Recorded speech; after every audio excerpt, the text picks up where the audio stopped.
If you're into drafting your own sewing patterns, you'll soon realize that that basic sleeve block that you have learned how to draft is not sufficient if you want to create a shirt or a shirt dress. That requires some sleeve modification to include sleeve placket and a sleeve cuff. But don't run for the woods. I'm going to show you step by step how to break this petrifying process into a simple step-by-step, into a manageable chunk so you can follow it easily. I'm also going to show you a mistake that I made when I was calculating the adjustment for the sleeve cuff. In this video, I explain you not only how to modify the sleeve pattern, but I also explain why, so you can make informed decisions when you're drafting or modifying your own sleeves. The first and the easiest step is to reduce the height of the sleeve to accommodate your sleeve cuff. We'll start by tracing the sleeve pattern.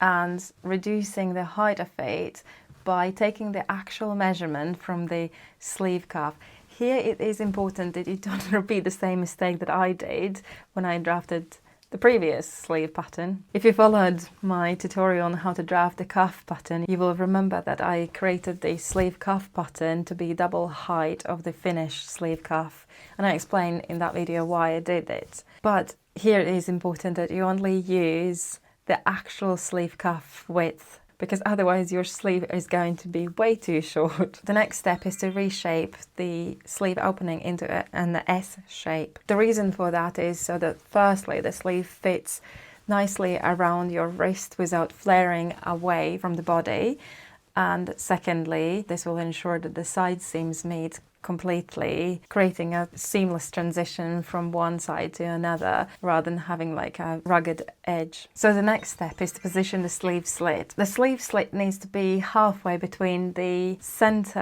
of the sleeve and the back side seam, and the slit should be around 9 to 12 centimeters in height. The next step, and probably one of the hardest one, is to adjust the sleeve opening. To work out how much you need to adjust the sleeve width to accommodate the sleeve placket, you need to look at the sleeve placket pattern. I know that if you have never drafted this pattern, it looks a little bit confusing, but I have this sleeve pattern here to show you as a comparison. Essentially on the sleeve placket pattern, you're only looking at these sections here, because these are going to be your visible parts. This corresponds with this visible placket part on a shirt, and this bit is this line on the shirt. This square in the middle is the sleeve slit that you cut out and sew around, so this is the sewing line. And essentially you're extending the sleeve cuff opening by this amount.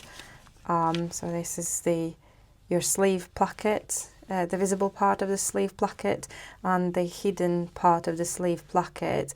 But you also need to take away the difference here, the bit which you're sewing away. So for example, on my sleeve placket, this is 2.5 centimeters, so my visible sleeve placket is 2.5 centimeters, and the hidden placket is 1.25, so half of this. But instead of using the joint measurement of like 2.5 plus 1.25, I'm actually taking away 1 centimeter, which is this, because if you check through the sleeve, you can see there is a sleeve allowance, not sleeve allowance, seam allowance here. To calculate how to reduce the sleeve opening dimensions, you need to take your actual sleeve opening, add your sleeve placket measurements, and take away the cuff pattern minus the extension, the button extension. Now that you have worked out how much you need to reduce your sleeve opening, you have two options. Either you can bring in the side seams or add the pleats. The side seam adjustment works if the difference between the sleeve opening and the cuff is quite minute. If you bring in the side seams, you will also need to redraft that S-curve at the wrist, because the angles at the side seam will change. The second option is my favorite because it does not require to adjust the sleeve opening again. For the second option, I am adding pleats. So you can add up to 2 pleats, each around 3 centimeters wide. Bear in mind that each pleat marking will reduce the sleeve opening by only half of the pleat width, because you're folding the pleat onto itself. So for example, a 3 cm wide pleat will reduce the sleeve opening by only 1.5 cm. If you're adding 2 sleeve pleats, make them back to back, so one starts where the other ends. You will need to fold the pleats towards the slit. I don't usually add seam allowances to my sewing patterns because then I can reuse it for a different project and different seam finishes.